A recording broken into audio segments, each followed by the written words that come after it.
বা আরম্ভনী যাই বলেন আপনারা, এটা 15 নম্বর জায়গায় আছে। এসে ভালো লেগেছে।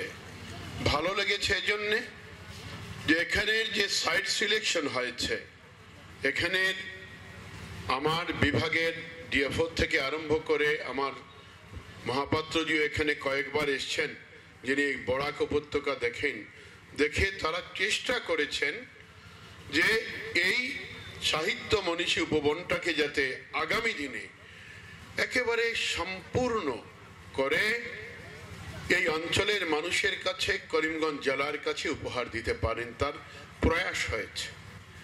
আর সমগ্র ভারতবর্ষে 135-40 কোটি মানুষ আছে, তারা কিভাবে শ্বাস প্রশ্বাস নিতে পারে বা নেয়, এই কথা কি আমরা কোনোদিন ভেবেছি? আমরা ভাবি না।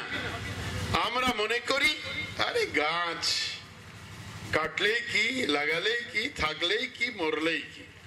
গাছ মরবে তো আমিও মরব।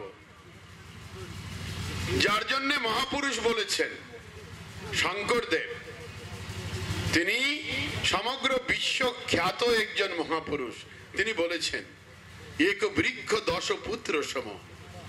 একটা গাছ আপনার 10টা পুত্রের মতো।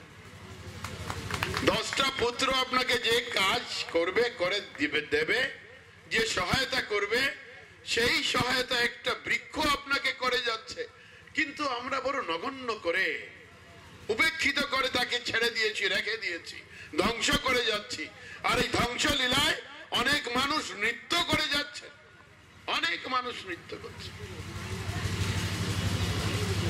আচার্য জগদীশ চন্দ্র বসু, এখানে জ্ঞানীজনের অভাব নেই, তিনি বলেছিলেন এক জায়গায় যে গাছের যে আছে প্রাণ, লোক লজ্জা ভয়, ব্যথা দিলে ব্যথা পায়, অচেতন নাই। গাছের প্রাণ আছে, আমরা বুঝতেই পারি না। আমাদের মাথায় কথাই আসে না যে আমার সন্তানটাকে বাঁচিয়ে রাখার দায়িত্ব গাছ নিয়েছে, আমার পিতৃমাতৃকে বাঁচিয়ে রাখার দায়িত্ব গাছ নিয়েছে, আমার সন্তান সন্ততি, আমার বংশকে বাঁচিয়ে রেখেছে গাছ, যার জন্য আমার জন্ম হয়েছে। আমার ঠাকুর দাদা অক্সিজেন না পেলে আমার বাবা এই পৃথিবীতে আসতেন না, আমার বাবা না আসলে আমি আসতাম না, আমি না আসলে আমার সন্তান, আমি বেঁচে না থাকলে আমার সন্তান আসতো না।